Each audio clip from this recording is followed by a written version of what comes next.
damos la bienvenida a un nuevo episodio de nuestro podcast IO to Talk. Hoy exploraremos conceptos clave y estrategias para promover la inclusión en las organizaciones empresariales y cómo podemos potencializar su práctica en la educación desde la primera infancia.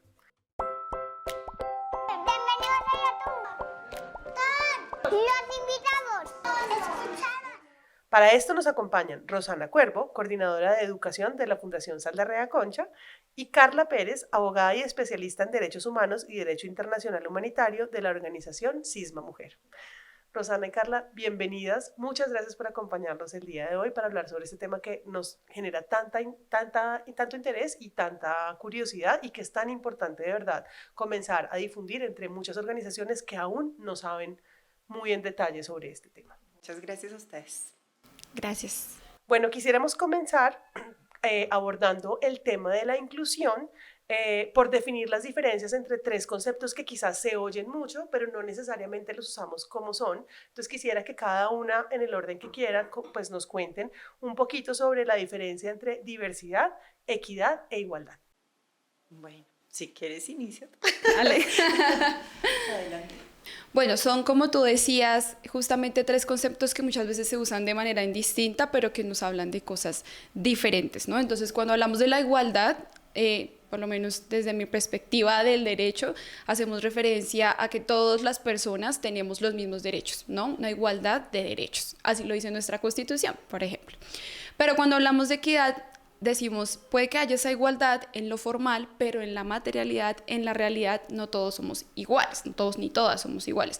Y por eso necesitamos que se haga una distribución, como normalmente escuchamos, de dar a cada quien lo que se merece. Entonces, tomar esas medidas que permitan que en una igualdad podamos acceder a esos derechos a pesar de nuestras diferencias. Y cuando hablamos de la diversidad, hablamos de esa representación de todas las personas en medio de sus diversas identidades, en medio de sus diversas características, que todas, a pesar de esta diferencia, pues podamos hacer parte de los diferentes ámbitos y escenarios de la vida pública. Sí, de acuerdo, que es lo que hace que realmente la comunidad o la sociedad pueda cohesionarse de manera justa. Sí, un poco en esa vía, por ejemplo, en la educación, que es un campo pues, en el cual se mueve la fundación, un poco en términos de fortalecimiento de capacidades, efectivamente son distintos, pero a la vez siempre confluyen, ¿no? Entonces, por ejemplo, la diversidad en un contexto educativo, pues es toda esa variedad de características, particularidades que tenemos con nuestros estudiantes, con nuestras comunidades educativas, en términos de etnias, de capacidades, también de necesidades de apoyo, pero también esas formas de ser particulares. Entonces, esa gran diversidad, eso es lo que nos hace ser humanos, ¿no? Y en ese ejercicio también se encuentra pues esa igualdad, y generalmente parece que la igualdad es tratar a todas las personas por igual, y en realidad no es tanto así. Realmente es en el marco de la justicia social, es ser imparcial, porque no todos necesitamos lo mismo, pero sí en el marco de derechos, pues es dar a quien lo que necesita. Digamos que en la educación, y más cuando estamos en el marco de la educación inclusiva, hay algo muy poderoso, y es que cuando tenemos esa gran diversidad, requerimos ciertos apoyos o ciertos ajustes para que todos nuestros estudiantes puedan aprender, puedan socializar, pero también participar de los diferentes escenarios. Entonces, en ese ejercicio, pues digamos que sí es distinto, y cuando hablamos de equidad, es esa equidad de oportunidades. Y esta palabra tiene un contexto muy bonito bajo un enfoque de capacidad, donde todos podemos llegar a desarrollar nuestro potencial en la medida que tengamos una equidad de oportunidades. Es decir, que se nos provean los apoyos, nuestros ajustes, y si vemos desde los niños y las niñas, pues no todos tienen el mismo desarrollo integral, ¿no? Entonces, dentro de ese desarrollo, pues lo interesante aquí es cómo desde la escuela, desde la familia, desde la comunidad proveemos esos apoyos y esos ajustes para que puedan desarrollar su potencial. Entonces, ahí está el reto. De acuerdo. Y creo que lo que ustedes mencionan conecta mucho con, o digamos, inicia en el reconocimiento del ser propio, del ser uno mismo, pero también del ser de los demás. Y esto conecta un poco con un siguiente concepto del que les quiero preguntar y es el género, porque es un concepto que en los últimos años ha estado tomando mucha fuerza, pero que quizás todavía, creo yo, puede ser malentendido o incluso puede ser mal comunicado, si pudiéramos usar ese término. Entonces, sobre este tema del género, quisiera entender ustedes cuáles creen que son los desafíos más comunes en la promoción de esa inclusión de género en los entornos laborales. Si quieres, Carla, que creo que desde Sisma puedes aportarnos un poquito con esta, pues como con este concepto. Sí, pues en realidad son muchos, ¿no? Yo creo que ya como sociedad hemos avanzado incluso en términos de lo legal, pero también del reconocimiento por parte de las empresas de los avances que se tienen, de las empresas, de las organizaciones, de los avances que se tienen que implementar para poder llegar a esta igualdad, para poder garantizar esta equidad. Y yo diría, se me ocurren de momento cuatro. Primero, el tema de las brechas salariales. Entonces, a pesar de que las mujeres y las cifras, por ejemplo, del DANE, las cifras a nivel mundial de la OIT hablan de que las mujeres somos las que más estudiamos, las que incluso más nivel profesional alcanzamos, por el mismo trabajo que solemos hacer, se nos paga menos que a los hombres. Entonces, aún hay un gran reto en términos de esa justicia social en lo que tiene que ver con el pago de los salarios o incluso con el tipo de contratos que suelen tener las mujeres o que suelen ser las mujeres las que están más en los empleos informales, etcétera. Esa es una de las grandes barreras para poder alcanzar esa igualdad y esa equidad de género para las mujeres. Segundo, el tema de los sesgos de género en los procesos de contratación. Entonces, a pesar de que es incluso ilegal hacer cierto tipo de pruebas o pedir cierto tipo de exigencias a mujeres como pruebas de embarazo o algunas preguntas en estos procesos de contratación de si es mamá, de si está casada, esos son sesgos de género que no les aplican a los hombres y que pueden implicar una barrera de acceso a un empleo para las mujeres. Tercero, la falta de protocolos de prevención, de atención, de investigación y de sanción de las violencias basadas en género en las empresas.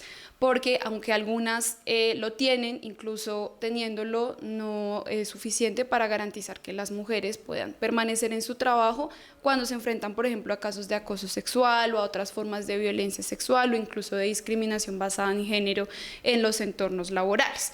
Entonces, allí el tema de los protocolos es algo fundamental que requieren las empresas para poder avanzar en este tema. Y finalmente hablaría de la falta de representación de mujeres en los escenarios de toma de decisiones, porque tenemos empresas u organizaciones donde hay muchas mujeres, pero quienes están arriba tomando las decisiones, quienes están en estos cargos de dirección, son los hombres. Y eso pasa en los diferentes entornos laborales, eso pasa, por ejemplo, en la participación política, eso pasa en el Estado, eso pasa en el sector privado. Si hay más mujeres en entornos de decisión, otras mujeres que tal vez estén en unos cargos, digamos, de un nivel más bajo, por así decirlo, van a encontrar una representación, van a encontrar con quién identificarse, incluso van a poder encontrar otro tipo de oportunidades de ascenso, otro tipo de oportunidades de inclusión, de participación, y frente a eso todavía hay muchos retos para que las mujeres participen en estos puestos de liderazgo, en estos puestos directivos que son tan importantes también. No es solo que las mujeres estén ahí, y es algo que nosotras siempre hemos dicho, no es suficiente que las mujeres estén ahí o que haya una cuota de género o que haya una cuota de mujeres, pero ese es un primer paso para poder empezar a diversificar, que hablábamos de la diversidad, estos escenarios de toma de decisiones que además suelen ser muy masculinos, no porque sean masculinos son necesariamente malos, pero sí hace falta esa perspectiva de género que pueden aportar las mujeres en estos espacios. Sí, de acuerdo. Y creo que en el tema de las organizaciones, pues se ha recorrido mucho camino, evidentemente. Muchas veces se encuentra uno con que incluso está peleando con los mismos paradigmas de uno mismo o de las personas con las que trabaja y que no se es consciente de esos paradigmas porque se normalizan cierto tipo de conductas o cierto tipo de comportamientos que como sociedad venimos, digamos, cultivando desde hace mucho tiempo. Y entonces, pues sí, evidentemente, a pesar de que se han hecho unos avances, estoy absolutamente de acuerdo contigo que al menos esos cuatro que mencionaste son absolutamente evidentes y que tenemos que seguir claramente trabajando para que nuestra sociedad siga avanzando en estos cuatro temas. Y a ti me gustaría preguntarte, Rosana, en este tema de género, ¿cómo crees que podemos promover la igualdad de género en los espacios educativos? Porque claro, parte de lo que necesitamos para que luego en las organizaciones o en la vida adulta de las personas esto ya no sea, digamos, una barrera que romper, sino que ya esté, dijéramos, un poco más normalizado este tema de la justicia social y de la equidad, es comenzar desde que los niños y las niñas son pequeños. Entonces, ¿cómo lo ves tú en este sector? Bueno, pues es que tenemos un gran reto, digamos, en los entornos educativos, en todos los niveles. Digamos que cuando hablamos de entorno educativo no hablamos solamente de la institucionalidad como la escuela, sino desde la misma familia, los mismos cuidadores, y ya, digamos, cuando esto, digamos, pasa y pasa con los maestros o con los directivos de las instituciones, podemos promoverlo de diferentes formas. Digamos, una de ellas es realmente un trato justo para todos, independientemente de su identidad, de su expresión o de su orientación en términos sexuales o puntualmente en términos de género. Digamos que eso es un ejercicio de toma de conciencia permanente y es un poco, cuando hablamos de educación inclusiva, pensemos así que tiene como tres esferas. Una es el tema de las políticas. Digamos que esto es lo que de alguna manera se tiene que normativizar porque hace parte de un marco legal, pero también un tema de culturas y ahí entra la toma de conciencia permanente. Esto es de todos los días. Eso es un tema de el respeto por el otro, un proceso de empatía, un ejercicio de tolerancia, pero también, venga, todos somos diversos, todos somos distintos. Y hay un ejercicio de prácticas. Entonces, en la medida que yo tome conciencia de que tenga un ejercicio de política en mi institución educativa o en mi comunidad educativa, esto debe verse en las prácticas, en todos los escenarios, es decir, en los espacios de recreo, en los espacios de, por ejemplo, de las aulas, de los laboratorios, y esto permea en que, digamos, se construya una conciencia social distinta. Entonces, en la medida que yo desarrolle unos ejercicios de igualdad, de equidad de género, pues va a ser mucho más fácil y natural cuando tú veas una persona, digamos que desde mi cultura, desde lo que me han enseñado en casa, es así, mi estructura es así, pero veo que no es así en otros contextos, pues ya va a ser tan natural que yo no voy a tener que etiquetar y colocar como esas barreras iniciales, pero a la par también como esas etiquetas que son tan difíciles de quitar, de eliminar, y aparecen los prejuicios, los imaginarios, y es un poco eso, ¿no? Esa toma de conciencia permanente que debe generarse desde que somos pequeñitos, ¿no? Y pequeñitas. Entonces, en ese ejercicio, pues, es toma de conciencia, un ejercicio, y siempre lo digo, y es un ejercicio personal que hay que hacer, y en la promoción de esta igualdad de género permanente convoca pues a toda la comunidad educativa, no solamente a los estudiantes y a los profesores, sino a los, digamos, desde el vigilante, cuando ese vigilante mira distinto, cuando hay una mirada que te etiqueta, desde el vigilante, la señora que nos ayuda con el aseo, esa señora que nos ayuda a barrer, cuando esa otra familia aparece en el colegio. Entonces, es todo, es la comunidad educativa en pleno que debe promover realmente esa educación para todos, y en esa educación para todos está la igualdad de género. Me encanta lo que dices porque además me recuerda de una historia que me llena pues de mucha alegría, de verdad. En IO2 también entendemos, digamos que la riqueza desde la diversidad y sabemos que se construye esa identidad desde la diversidad. Sobre todo cuando hablamos de identidades grupales, cuando por ejemplo en los centros IO2, que es el caso que les quiero contar, en el centro IO2 Nogal, que fue un centro que operamos en Bogotá, eh, pasaba una particularidad, es que por la ubicación del centro, que estaba muy cerca a embajadas y pues a diferentes, digamos, empresas internacionales, la población flotante del centro, que provenía de familias que tenían, digamos, a sus niños durante 2 o 3 años en el centro, pero que venían de otros países y estaban solo un tiempo en Colombia y luego se iban, era muy alta.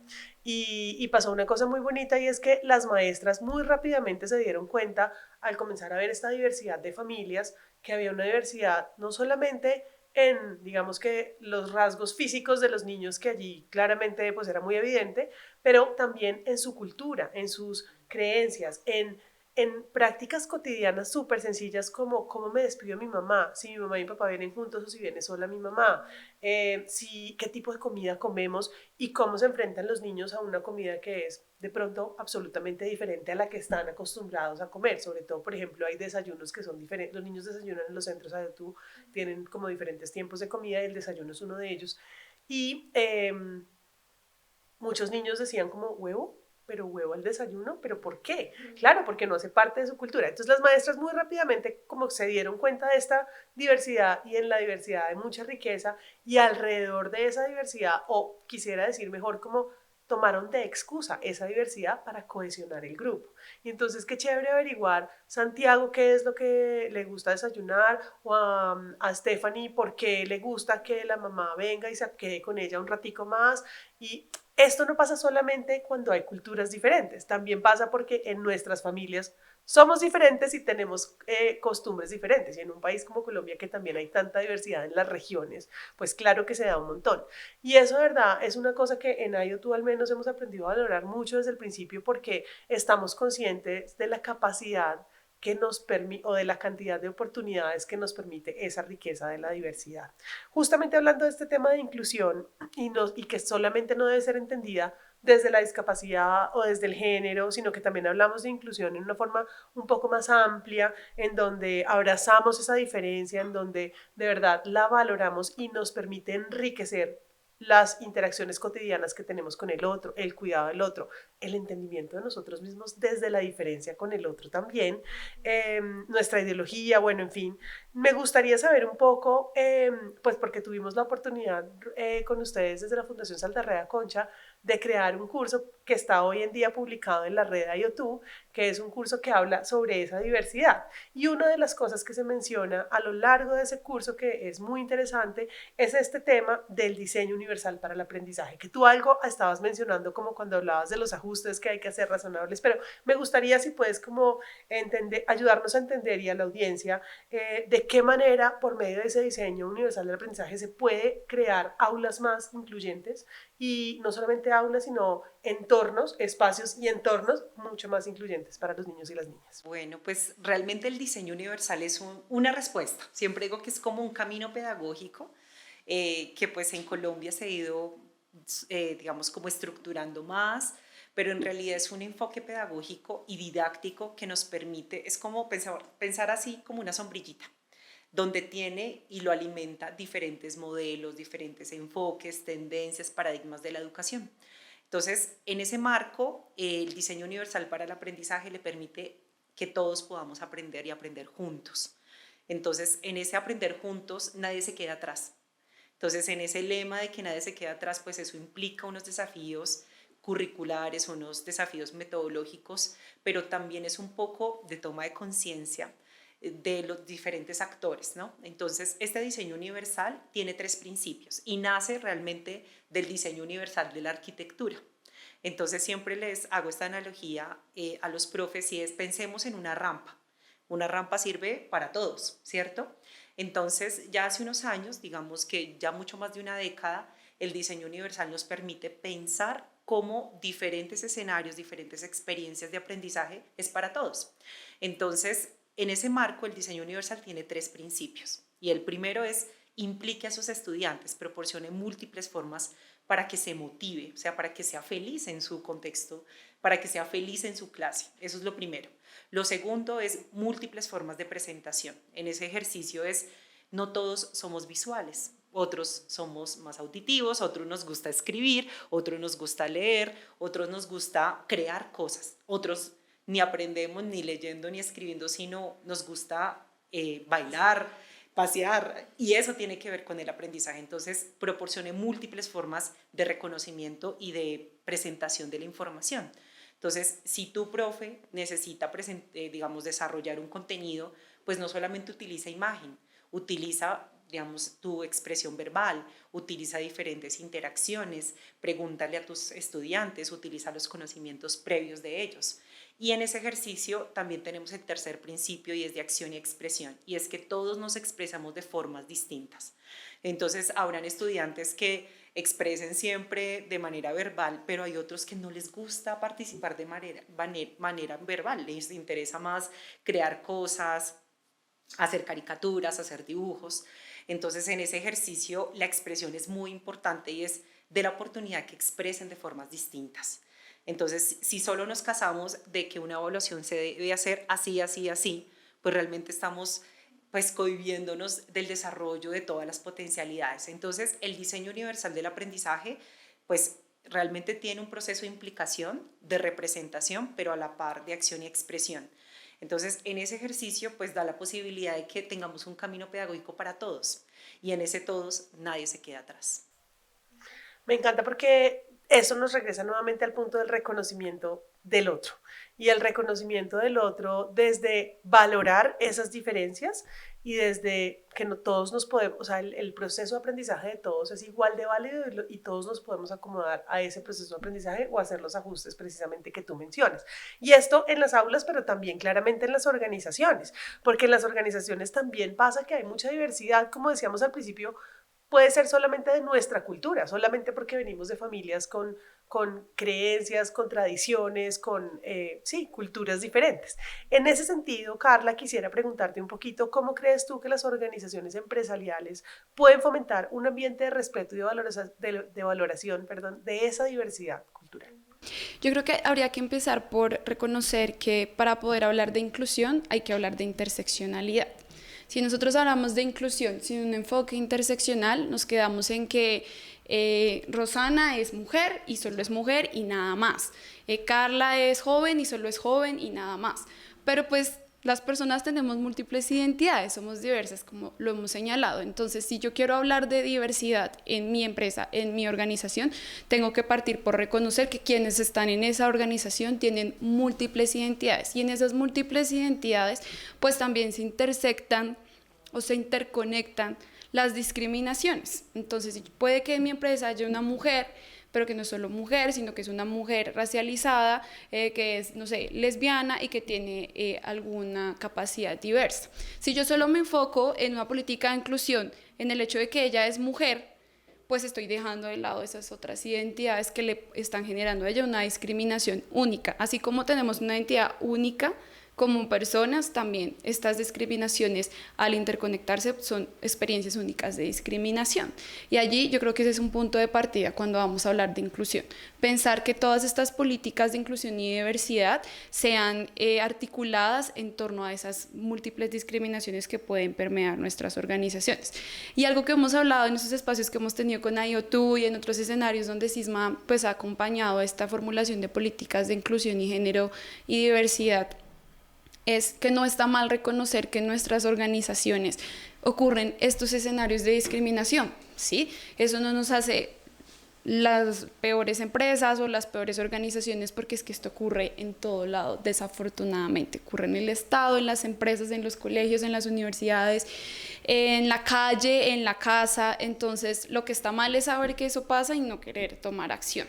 ¿Sí? Entonces, en primer lugar, reconocer que esto puede ocurrir. Segundo, tomar acción a partir de también estos análisis de la interseccionalidad. Tercero, creo que es muy importante que haya una estrategia que sea integral en la empresa o en la organización en torno a la inclusión y la diversidad.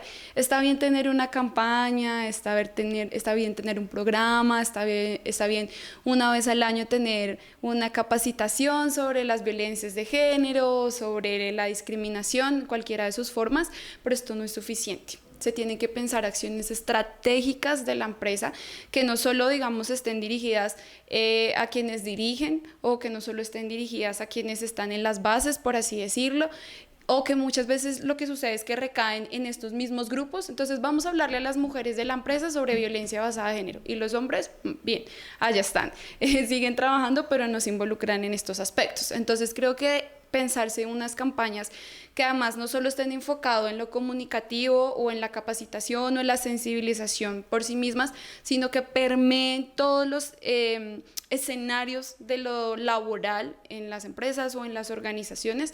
Es fundamental que se piense desde la contratación, pero desde el relacionamiento, pero desde los ajustes razonables que hay que hacer, ¿no? Entonces, de nada me sirve tener un protocolo de violencias basadas en género si para poder acceder a él una persona que tiene una capacidad diversa no tiene los ajustes razonables, ¿sí? Entonces ahí donde está la interseccionalidad. Y también hablar un poco, como decía Rosana, desde el respeto y la empatía, ¿no? En Colombia tenemos múltiples culturas. Como tú decías, algunas pueden ser machistas, otras pueden ser discriminatorias de personas racializadas, de personas LGBT, somos un país muy machista, capacitista, racista y todo lo demás. Pero entonces, como desde la empatía empezamos a establecer estos diálogos, que se les dice los diálogos improbables, los diálogos imposibles, que nos permitan reconocer que puede que algo que sea muy mío de mi cultura, de cómo me criaron, y eso pasa también por los niños, las niñas y los adolescentes, puede terminar siendo una forma de discriminar a otra persona desde como, no desde esa visión de la diversidad, sino desde cómo la diferencia nos excluye, ¿no? Entonces, cómo yo puedo reconocerme en el otro o en la otra a partir de esas diferencias sin discriminar. Yo creo que lo dejaría por ahí, pero es un tema que tiene mucha tela para cortar. Evidentemente uno puede hablar de acuerdo mucho tiempo y me encanta una cosa que estás mencionando tú, que creo que también claramente con el tema de los niños y las niñas y pues los adolescentes también se conecta mucho, y es que esto empieza desde cada uno de nosotros y desde el entorno que generamos con nuestras propias acciones. Y como tú decías, no es un tema de que muchas veces, en muchas ocasiones la gente dice como usted tiene que llegarle al líder porque si el líder lo hace, entonces el resto. No necesariamente. Puede que el líder tenga, digamos, unos retos incluso más grandes que otras personas de la organización al hacer esa transformación. Esto es al final de cuentas movilizar pensamiento, y movilizar pensamiento a veces no es tan sencillo. Entonces, muy importante que de acuerdo contigo la estrategia sea más integral en todas las diferentes como áreas o secciones, podríamos decir, de las organizaciones, pero también que se parta desde el ser de cada una de esas personas, desde cómo, desde mi empatía, desde mis propias acciones, yo estoy permeando no solamente lo que yo hago, pero también lo que los otros también pueden estar, digamos, cuestionando de sus propias creencias. Y en ese sentido, digamos que yo creo que una cosa que pasa es que comenzamos a hablar de entornos más incluyentes, no solamente por los espacios, sino en general por los entornos, que también vienen dados por muchas cosas del espacio, como tú, o quizás Rosana lo mencionaba, si estamos hablando de una rampa o si estamos hablando de qué son las herramientas que necesita esta persona con esta capacidad diversa para poder usar el computador. Claro, los espacios también juegan un rol importante allí. Y en ese sentido, Rosana, quisiera preguntarte un poco, puntualmente en el caso de los educadores, ¿cuál es la recomendación que tú les darías para fomentar esos espacios incluyentes desde la primera infancia que permitan integrar y celebrar la diversidad cultural en el aula? Bueno, eso es una respuesta así, digo yo, como concreta, pero no tanto, porque en realidad es como el acumulado de muchas cosas. Digamos que desde la Fundación Saldarriaga hemos tratado como identificar qué hace que fomente realmente una cultura inclusiva para que todos nuestros niños, niñas, adolescentes, jóvenes, adultos y personas mayores realmente puedan aprender, puedan participar y pues convivir. Entonces digamos que tenemos un reto grande, principal, y es poner la persona en el centro, ¿sí? A veces nos preguntamos sobre los ajustes, nos preguntamos qué querrá esta persona, cómo aprenderá, pero nunca le preguntamos qué quiere esa persona. Entonces, cuando hablamos desde pues, de la primera infancia, es colocar a nuestras niñas y niños en la mitad, digamos, en el centro. Para nosotros es muy importante. Lo otro es crear ambientes de acogida, y es que nuestros niños, niñas, adolescentes realmente tienen muchos contextos muy, digamos, muy conflictivos, realmente vienen de situaciones muy complejas para llegar a una institución donde no te acoja.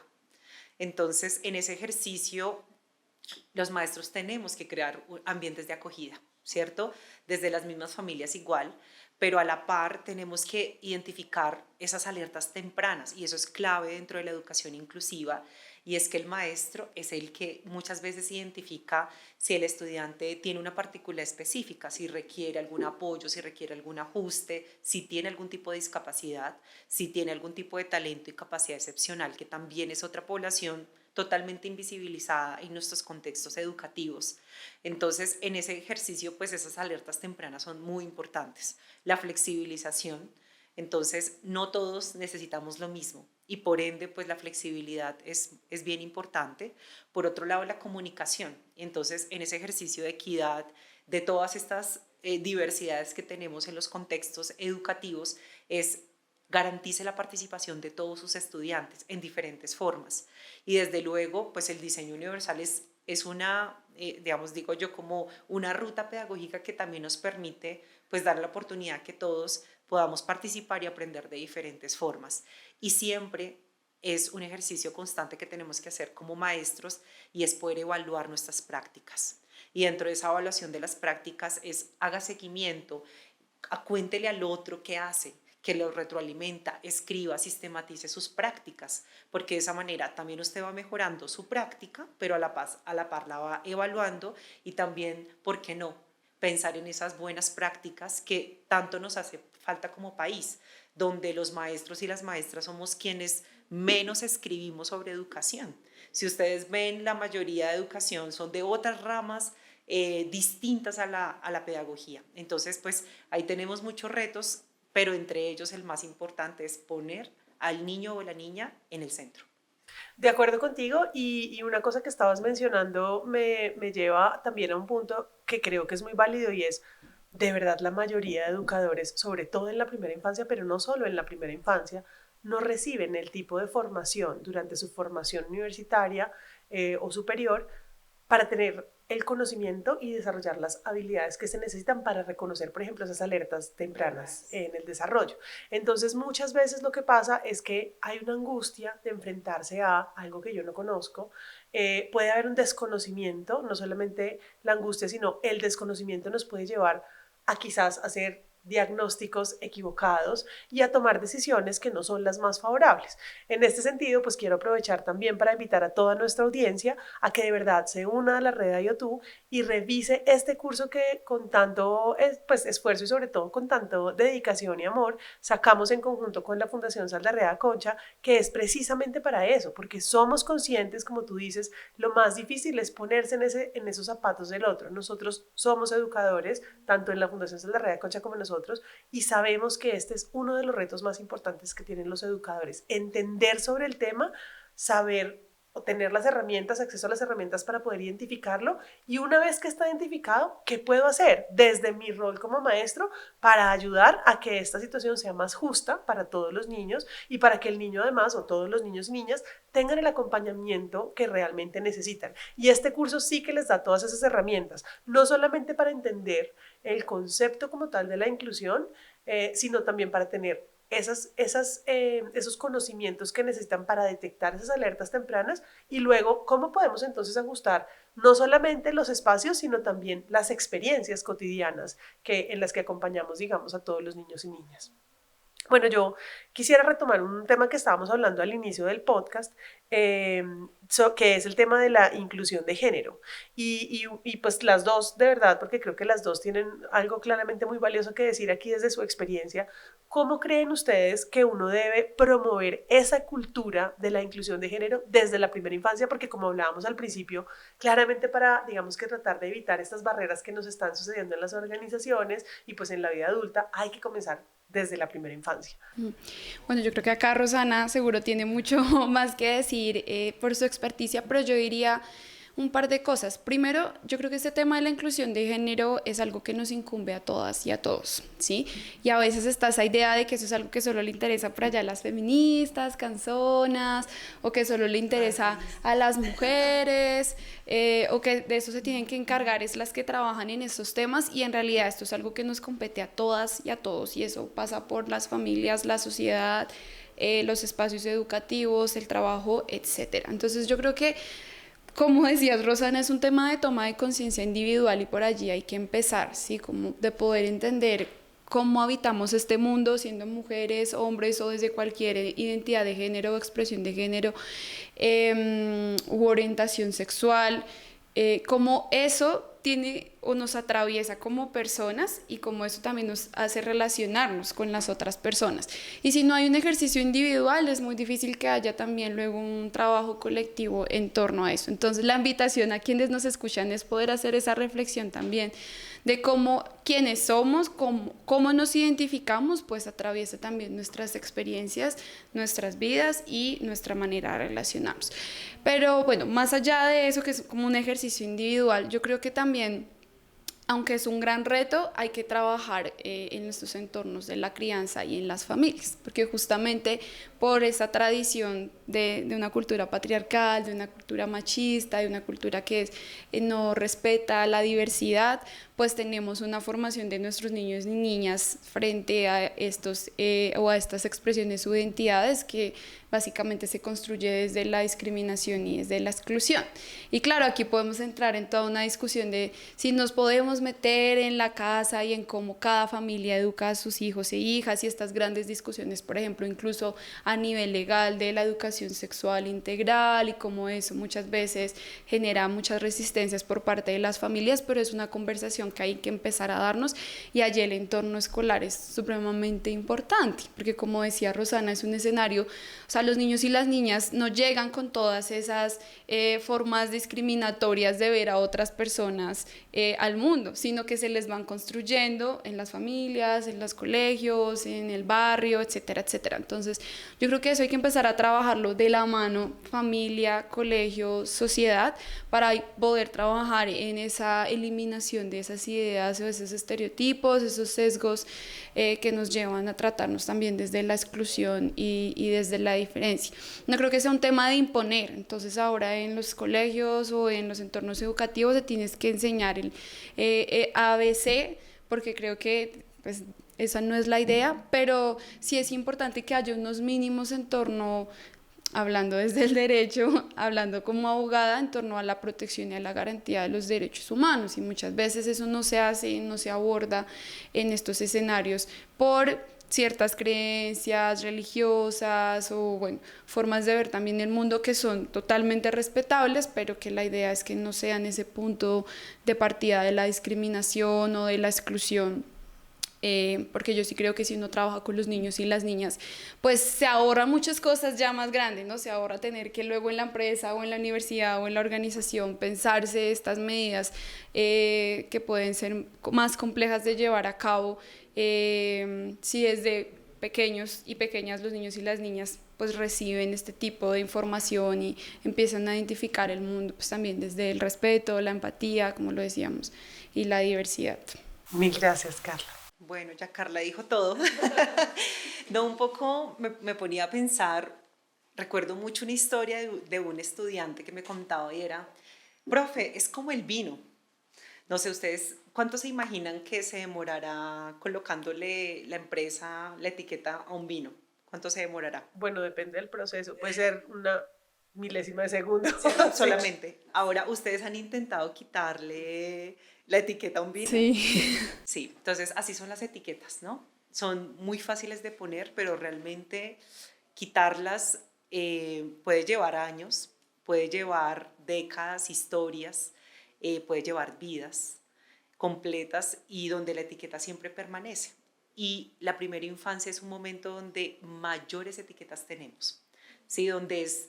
Donde cualquier palabra, cualquier prejuicio, cualquier imaginario, cualquier forma de decirse hacia un niño o una niña le va a quedar para toda su vida. Entonces, en el ejercicio mismo, por ejemplo, Carla nos hablaba de esa toma de conciencia, y es que tenemos que manejar cada vez un lenguaje mucho más inclusivo. Y digamos, el lenguaje inclusivo no es que se maneje ciertas palabras, sino es la forma en que uno lo dice, ¿cierto? Entonces, en ese ejercicio creo que tenemos una tarea como Estado, digamos, no solamente en la escuela o desde las mismas familias, sino como Estado, de ser cada vez más sutiles en las palabras, ser mucho más, digo yo, como ser más empáticos con lo que se le dice, y más cuando estamos hablando de un niño que está construyendo su identidad, cuando está configurando todo lo que es su ser. Entonces el hecho que te digan a ti cierta etiqueta específica y que esa etiqueta es negativa socialmente, pues ya lleva consigo todos unos imaginarios que pueden permear sus prácticas, pero también su forma de ser. Entonces yo creo que ahí tenemos una tarea permanente, digamos, a nivel social, ya en el entorno educativo, digamos, está el ejercicio de toma de conciencia, de la reflexión, del proceso personal, porque los primeros que tenemos que hacer un ejercicio personal son los maestros. Digamos, yo como me reconozco como persona, yo como identifico en mí mis capacidades, pero también mis necesidades de apoyo y también mis diferencias. Y en ese ejercicio, pues, puedo dar de lo que tengo, ¿no? Entonces, ya en la práctica pedagógica, pues, es dar esas oportunidades en términos de equidad, poder evitar esos estereotipos que permean muchos espacios sociales, entre ellos los escolares. Y desde luego, pues este ejercicio cuando nosotros lo hablábamos y es evite eso que puede detonar que la persona identifique claramente unos imaginarios, unos prejuicios sociales, ¿no? Entonces, si ustedes conversan con comunidades educativas, hay ciertos prejuicios o imaginarios sobre ciertas personas. Entonces, es un poco identificarlos, reconocerlos, pero también, venga, ¿cómo hacemos esto que no se vuelva una barrera, sino poder desarrollar unos facilitadores desde el discurso, desde las acciones, pero también desde las mismas políticas? Entonces, ahí hay un trabajo, digamos, yo lo digo que primero uno personal, pero también con el otro y con todos. Entonces, bueno, pues ahí hay una tarea grande. Indudablemente. Indudablemente, y tú tocas un tema que me parece muy importante que como que paremos un poquito sobre él y es el tema que también está pues como muy en la mesa de muchas conversaciones y es el tema del lenguaje incluyente. ¿Por qué? Porque el lenguaje incluyente nos damos cuenta que puede generar muchos miedos a las personas que no saben cómo usarlo o no quieren caer en radicalismos o no quieren ofender, por supuesto, al otro y hay todavía mucho desconocimiento sobre este tema. Entonces, Carla, ahí me gustaría preguntarte sobre todo en el ámbito, digamos, organizacional, organizaciones como tú que están comenzando con este tema de desarrollar una política de inclusión, ¿cuáles serían como las recomendaciones que tú le darías a este tipo de organizaciones para fortalecer ese tema puntual? Sí, yo creo que es un tema muy espinoso, pero también que tiene mucho potencial, ¿no?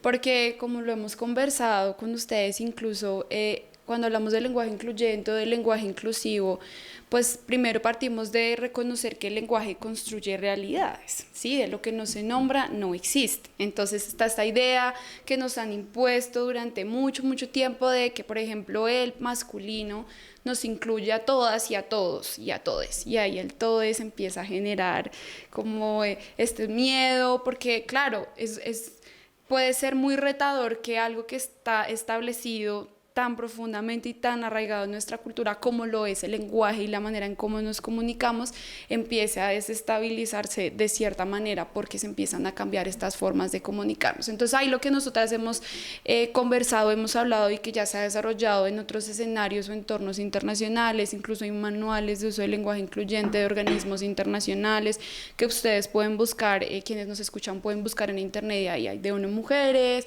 hay bueno, de múltiples organizaciones, es buscar entonces otras formas de usar el lenguaje donde todas las personas estemos incluidas, como lo acabo de hacer, dije todas las personas, no dije todos, no dije solo todas, no dije todes, que puede generar este tipo de incomodidades.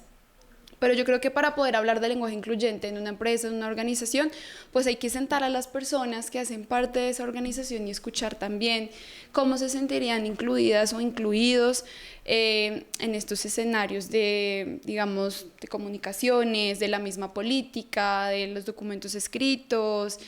Nosotras, por ejemplo, cuando hablábamos de este tema con IoT, decíamos, bueno, tenemos este texto que escribió IoT en el blog, ¿cómo lo replantaríamos para que pueda ser mucho más visible? Entonces, por ejemplo, si hablamos de educadores, ¿qué tantos educadores hombres y qué tantas educadoras mujeres hay que hacen parte de la red de IoT y cómo podemos también equilibrar esa representación? Yo creo que lo primero que hay que hacer es conversar y hay que dialogar. Y eso hace parte también de la inclusión, escuchar desde la empatía a quienes hacen parte de la organización para ver cuáles son sus necesidades de representación y de participación. Y no tenerle miedo. El lenguaje ha cambiado a lo largo de los siglos. El lenguaje es otra de esas expresiones o esas herramientas más bien que tenemos los seres humanos para comunicarnos, pero no es estático, no es inflexible, no es inamovible, sino que puede ir cambiando y puede ir mutando y hay que perderle el miedo a eso y más bien poder avanzar a esos escenarios donde todas y todos nos sintamos representados y representadas. Yo creo que otro de los grandes, como no sé si miedos o temores es esta ¿cómo decirlo? Como esta, no sé si pereza, pero tal vez como si malestar de tener que estar diciendo todo el tiempo todas, todos, representados, representadas, y que puede ser un poco cansón si se quiere, pero hay otras formas, otras palabras, otras expresiones que nos permiten, digamos, que haya una mayor inclusión al momento de comunicarnos y que pueden incluso hasta favorecer la economía del lenguaje, por así decirlo, sin que hayan personas o identidades que no se sientan representadas. Y creo que aquí hay una gran deuda. Yo no soy experta en Sisma, no somos expertas en esto, pero es qué pasa con estas personas que no se reconocen ni como mujeres ni como hombres y que el lenguaje todavía les debe mucho. Entonces está el todes, o ponemos el signo de interrogación, o usamos la X, o usamos el arroba, y hay muchas personas que no se sienten cómodas con esto. Y yo creo que allí la apuesta, vuelvo, insisto, es si tenemos personas que, digamos, no binarias o que no se reconocen en el femenino o en el masculino, pues escucharles para saber de qué manera también se sienten representadas. Y hay grandes avances que se han dado en términos, por ejemplo, de inclusión de género con las mujeres, pero con las personas LGBT todavía nos falta muchísimo como sociedad para que ellas también se sientan reconocidas y incluidas en estos espacios, tanto educativos como laborales. Buenísimo, pues es que eso me hace pensar en una cosa que te quiero como también preguntar y pues obviamente también a Rosana, y es, tú estás partiendo del punto de que nos toca escucharnos y no solamente escuchar, digamos que la voz de las personas que por una u otra preferencia o característica podrían estar, digamos que sintiéndose afectadas o no incluidas, pero también a las otras personas que están acostumbradas, ¿cierto?, a otro tipo de comunicación. Y ahí entra un poco en mi cabeza a rondar una idea, y es cómo escuchar a esas comunidades y a las familias, tanto las, digamos, comunidades que se arman en las organizaciones como las comunidades y las familias de los centros educativos, y cómo, digamos, que promover esa participación activa de ellos en este tipo de conversaciones. Bueno, yo quería adicionar algo en este tema del lenguaje inclusivo, y es que todo el lenguaje tiene una historia. Entonces, esa es una manera de acercarse, y eso es bien bonito ver cómo desde la niñez podemos acercarnos digamos, a las diferentes palabras que para unos les suena mal, para otros no, otros la han naturalizado. Entonces, por ejemplo, el término de discapacidad. Si ustedes, digamos, en un referente, para ustedes, ¿qué es la discapacidad? Palabras sueltas, no sé, para ustedes, ¿qué es? ¿Qué podría ser? Realmente es, digamos, que una persona necesita hacer las cosas de una forma diferente. Ok, de una forma distinta. ¿Y para Carla? Pues sí, lo primero que se me viene con el término de discapacidad es que es un concepto peyorativo, si se quiere, en torno a las formas diferentes que tiene una persona de habitar el mundo. Ok, entonces miren que de alguna manera hay unos, digamos, unos imaginarios sobre la palabra discapacidad, porque de alguna manera discapacidad para muchas personas significa incapacidad, que no puede hacer las cosas, que tiene dificultades, que tiene deficiencias. Pero si nos volcamos a la historia o al contexto real del concepto de discapacidad, la discapacidad realmente ha sido la forma de resignificar muchas poblaciones. Entonces, cuando hablamos de discapacidad, es que no es la persona únicamente la que tiene digamos, unas características potencialmente discapacitantes. Es decir, yo nací ciega, ¿cierto? Pero yo entro a un entorno donde no hay facilitadores, sino más bien barreras, donde no hay un acceso a los edificios, donde yo no logro, por ejemplo, acceder a la información y a la comunicación. Ahí entra la interacción entre el contexto y la persona. Entonces, el concepto de discapacidad en sí es un concepto que ha sido resignificativo a las poblaciones, pero ha sido más asumido desde lo peyorativo hacia lo negativo. Pero si nos vamos a la historia, la discapacidad es la resignificación de la interacción entre la persona con el contexto social. Entonces, por eso hablamos de persona con discapacidad y no hablamos de persona discapacitada o persona cieguita o persona sordita que disminuye a la persona. Entonces, digamos que ese ejercicio es permanente, y también es ver cómo el hecho de que, no sé si ustedes han escuchado la palabra o la connotación sordomudo. Entonces, aún se utiliza mucho.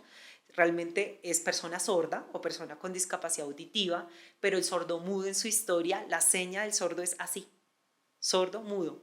Entonces eso tiene toda una historia. Entonces por eso cuando esa forma de acercarse por ejemplo, a las familias, a los estudiantes, cuando uno les cuenta esto, dicen, oiga, no sabíamos de la historia, porque a veces como que se nos dice, no se dice así, se dice así, pero ¿por qué? Entonces, el hecho de que tú le coloques contexto al lenguaje inclusivo, que le digas, hace muchos años, por ejemplo, hace más de un siglo, a la persona con discapacidad intelectual habían 3 formas de clasificación: retraso mental o retardo mental, imbécil e idiotez. Esa era la forma de la época y no estaba mal en la época, pero ahora no. Entonces, es un poco también entrar en ese discurso permanente de, venga, conozcamos por qué no se dice así y por qué ahora sí se dice así. Entonces, esa es una forma importante que se podría hacer, digamos, que la persona se pueda acercar, apropiarse del discurso, porque si ustedes ven, la discapacidad tiene 1000 enfoques, ¿cierto? Por ejemplo, ahorita el modelo CRIP, donde es el tema de que, digamos, es un cuerpo que habita un tipo de discapacidad, pero esto ha sido un montón de cosas, de enfoques, de paradigmas, que también el lenguaje entra en función de resignificar muchos escenarios de discriminación. Entonces, una invitación grande en los escenarios de formación, en los escenarios de aprendizaje, es pregunte por qué no se dice así. Entonces, a veces las personas como que, bueno, no lo digo, pero no sé por qué. Entonces, todo tiene un porqué, todo tiene un contexto, y esa es una forma también de educar, de formar desde el lenguaje inclusivo.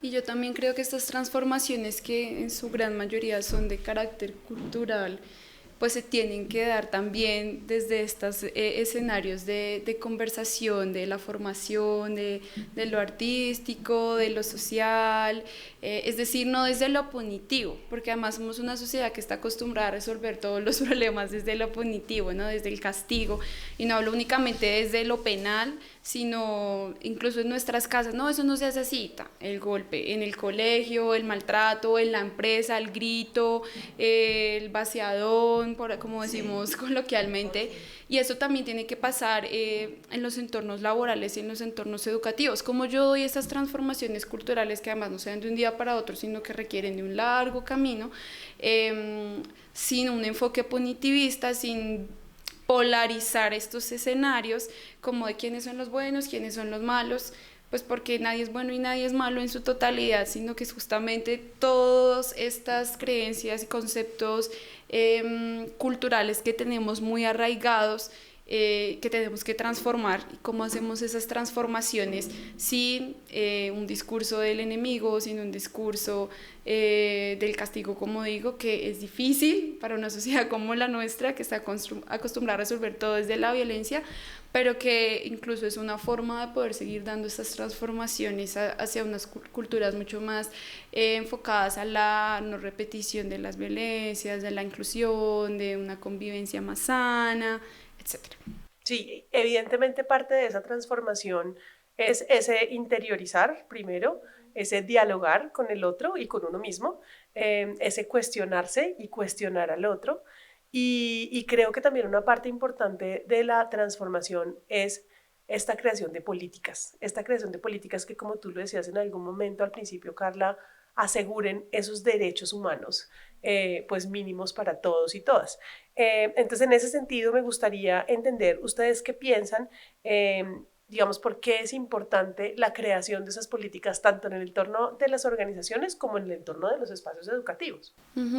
Pues las políticas nos permiten muchas cosas, ¿no? Como por ejemplo empezar a dar estas transformaciones de una manera mucho más organizada, planeada. Como yo les decía, no es solo hacer la campaña el 8 de marzo o el día que se va a hablar sobre salud mental o el Día de los Niños y las Niñas, sino que sea algo que parta desde los principios mínimos básicos, desde la misma visión misión y visión, como decimos, de las organizaciones o de las empresas. Y para eso yo necesito una política, para eso necesito algo estructurado, unos objetivos, unas acciones, que esas acciones tengan unas personas responsables, que haya una forma de medir esas acciones, como ahora hablamos de la evaluación, que se pueda evaluar, hacer seguimiento, monitoreo de si esas acciones están teniendo un real impacto o no, de que haya unos recursos humanos, de dinero, materiales, etcétera, de tiempo dedicados a esto, y para eso es que se necesita una política que esté estructurada, que esté aprobada, pero que además esté validada y que haga parte también, o más bien que haya un sentido de pertenencia en torno a esta política por parte de quienes hacen parte de las organizaciones, ¿no? Y pues las políticas tienen que estar enmarcadas en las normas y tienen que estar enmarcadas en estos estándares en torno a los derechos humanos de las personas, porque si bien podemos hablar de organizaciones o empresas que hacen parte del sector privado, pues les toca y es su obligación garantizar los derechos de las personas. Y pues ahí ya tenemos muchos modelos de políticas. La OIT, por ejemplo, la Organización Internacional del Trabajo, tiene muchas recomendaciones en torno a cómo garantizar la inclusión y la diversidad para mujeres, para personas racializadas, con capacidades diversas, según la edad, etcétera, en las empresas y en las organizaciones. Es decir, no hay que empezar de cero. Yo creo que aquí ya hay un trabajo construido en torno a cómo poder tener unas políticas de inclusión y diversidad, que además, bueno, creo que lo vamos a hablar más tarde, pero que no es solo por tenerlas y ya, no es solo por cumplir con la obligación legal y ya, sino que se ha demostrado que logran transformaciones importantes en las empresas y a nivel como organizativo y relacional entre quienes participan, son colaboradores o son trabajadores o trabajadoras de estas empresas o compañías. Sí, y es que creo también, y me imagino que eso conecta con lo que nos vas a contar, Rosana, que las políticas también, en medio de este no saber cómo, en medio del desconocimiento, le dan seguridad o le transmiten seguridad también a las personas. Sí, estaba pensando, siempre aterrizo todo en el contexto educativo, y es que ustedes pueden imaginarse un contexto donde, no sé, un niño o una niña ingresa a no sé, a un preescolar, donde encuentra un ambiente de acogida, donde la maestra o el maestro es realmente quien asegura que esta persona pueda desarrollarse integralmente. Pasó a primerito, a primero de primaria, y no pasó eso. No hay un ambiente de acogida, el profesor dice, allá la profe de preescolar, allá con su juego, allá con sus dimensiones estructurantes y demás, y hasta ahí se acabó. Realmente el tema de las políticas es poder institucionalizar esto. Digamos que cuando hablábamos de las 3 dimensiones, de la política, de las culturas y las prácticas, la política es el nivel mayor, ¿cierto? Donde se construye colectivamente, pero también pensar de que esto no es si quiere o no la institución, o si quieren unos maestros o no, sino que todos tenemos que estar en ese camino, porque es un camino de transformación, de mejoramiento de la calidad educativa. Y eso permite también tener, por ejemplo, en términos de empresas, pero también de centros educativos e institucionales, pues aterrizar los valores institucionales. Entonces, si tú ves, hay instituciones donde en su proyecto educativo institucional dice el respeto por la diversidad, y eso no se ve en las aulas. Donde se dice que somos inclusivos, vamos a las aulas y eso no se ve. Entonces, la política pues tiene realmente una fuerza muy grande en la imagen institucional, pero a la par es un poco aterrizar esos principios, esos valores que estamos hablando, pero también proyectar un futuro. Cuando hablamos de proyectar el futuro, es que si esto se vuelve política, es decir, que la educación sea para todos, sin excepción, donde todos podamos participar sin que nadie se quede atrás, ese niño va a poder transitar efectivamente por todo el sistema educativo hasta llegar a la inclusión laboral, ¿cierto? Esos niños que por todas las circunstancias, condiciones en términos de vulnerabilidad, ese niño que ha tenido tantas barreras, realmente llega a una institución donde su política es todos valemos y valemos por igual, realmente podemos transitar efectivamente, sin ninguna barrera, sino más bien con muchos facilitadores para que realmente podamos tener trayectorias educativas completas y poder garantizar pues, que las personas tengan un proyecto de vida. Entonces, hay un rol grande de la política y es un poco la institucionalización de esas prácticas y esas culturas, pero también refleja eso, los valores, los principios institucionales, mejora el reconocimiento, digamos, a nivel digamos, social, pero a la par proyecta futuro, ¿no? Entonces, ese niño que dice, yo me siento feliz en mi colegio y que efectivamente pueda transitar feliz por cada uno de los niveles educativos, pues hace la diferencia en las organizaciones. Y que sus padres también puedan estar, sus padres, su familia, su entorno de la comunidad también pueda estar como con esa tranquilidad La de que sí política estamos nos haciendo, implica a todos, eso nos implica la involucra política. Claro. la comunidad en toda su plenitud. De acuerdo, pues esta conversación realmente ha estado súper chévere, yo les agradezco un montón. Quisiera para cerrar o para finalizar que cada una me contara una experiencia exitosa que desde las organizaciones o desde los entornos o aulas o jardines, pues jardines escolares, en fin, hayan ustedes conocido desde su experiencia en donde se hayan implementado de manera exitosa esas políticas de inclusión. Bueno, pues si quieren porque este tema me encanta.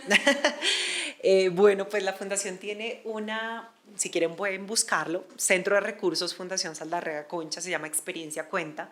Allí tenemos cientos de experiencias, o sea, este tema de educación inclusiva ya es una realidad. O sea, esto no es un tema de la utopía, de como que algún día se va a hacer, no, esto ya lo hacen muchos maestros y maestras del país y de primera infancia más. Así que pues es una oportunidad grande, pueden buscarla. Hay una experiencia de una institución educativa de Neiva, de preescolar, donde la profesora, recuerdo mucho, creo que se llama Elizabeth Manrique, pueden buscarla, en mi experiencia cuenta. Pueden buscar cómo a través del diseño universal da oportunidades para todos, con una gran diversidad de estudiantes, donde hay un conflicto, digamos, como una situación de vulnerabilidad amplia en esa institución educativa. Entonces, mi experiencia cuenta, esa experiencia puede ser un gran visor. Desde la fundación y también con IoT, pues desde luego incluir desde la infancia, que eso es una experiencia, siempre digo que eso es una muy buena experiencia, que la conozcan. Cuenta un poco sobre los ajustes razonables, el diseño universal del aprendizaje. Hay un documento que se llama Fichero basado en el diseño universal del aprendizaje, que también lo pueden buscar, que es para primera infancia. Buscan así, Fichero, diseño universal para el aprendizaje, y me queda uno. Y hay un documento que se llama Estrategias basadas en el diseño universal del aprendizaje para la educación inicial. Entonces, también hay muchas experiencias exitosas, buenas prácticas de maestras y maestros que realmente, yo digo, con lo mucho, con lo poco, pero con toda esa, digamos, con esa labor social, hacen transformaciones increíbles desde la educación. Entonces, pues es interesantísimo que las puedan conocer. Mi experiencia cuenta en el Centro de Recursos de la Fundación Saldarriaga Concha. Muchas gracias, todos invitados a navegarla. Gracias, Rosana. Pues yo me uniría un poco a lo que tú dices y me gustaría hablar de la experiencia que tuvimos con IoT, porque creo que es muy importante que desde las organizaciones se piensen cómo construir una política de inclusión de una manera participativa con quienes hacen parte de la organización, ¿no? Creo que hemos tenido experiencias, por ejemplo, construyendo políticas de inclusión donde nos involucran a quienes trabajan en la organización. Entonces, creo que es un escenario interesante para resaltar este proceso que desde CISMA tuvimos con IoT, donde tuvimos unos espacios de formación en torno a qué es el género, porque creo que ese es un punto importante de todo lo que hemos hablado, y es, si bien la formación y la sensibilización no es suficiente, es necesaria, porque estos son temas a los que no tenemos acceso usualmente ni los educadores, ni las educadoras, ni quienes estudiamos derecho, ni administración, ni todo el mundo, ¿no? Como que sí es una gran deuda que tiene el sistema educativo en general, que sé que se está trabajando, pero sigue siendo una deuda en formar a las y los profesionales de todas las disciplinas en torno a esos temas tan básicos y sencillos como lo son el respeto por la diversidad y cómo eso atraviesa todas las profesiones y todas las disciplinas. Entonces, ¿qué me parece interesante de este espacio que tuvimos con ustedes? Y era que teníamos personas de las diversas áreas de IoT participando, ¿no?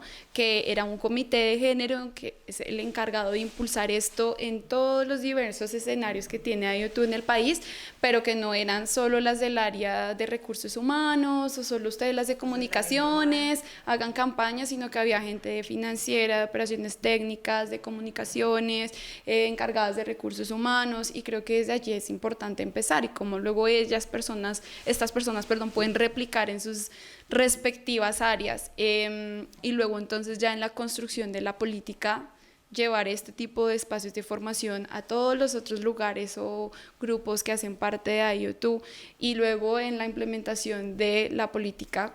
Vamos a ver cómo nos va en eso, pero creo que son espacios interesantes y que es una invitación a todas las empresas y organizaciones a que en la construcción o actualización de sus políticas, porque además esto no puede ser algo que quede escrito y nunca jamás pueda ser reformado, sino que tiene que seguir en una constante construcción, pues involucren a todas las personas o a una gran parte de las personas que hacen parte de las organizaciones. Y pues que también se asesoren y se acompañen de personas expertas, de organizaciones expertas que trabajan en estos temas, que creo que pues es también una forma de reconocer ese trabajo y esa experiencia que se tiene en el acompañamiento de estos casos, en la construcción de políticas y pues en trabajar en un mundo pues más igual, más respetuoso y pues más equitativo para todas y para todos. Sí, muy de acuerdo, de verdad, sobre todo creo yo que conecta mucho con nuestro propósito en Nueva YouTube y es esa transformación de comunidades precisamente para que sean más justas y equitativas para todos. Pues les agradezco enormemente nuevamente, Carla y Rosana, por acompañarnos el día de hoy. Creo que la conversación ha sido muy, muy valiosa, no solamente para mí, sino seguramente para todas las personas que la van a escuchar y ojalá que vengan. Para nosotras también. Muchas gracias. Y ojalá que vengan Gracias. otras conversaciones. Por como esta supuesto más que sí. adelante. Muchas gracias. Vale, un saludo a todas y a todos los que nos escuchan. Sí.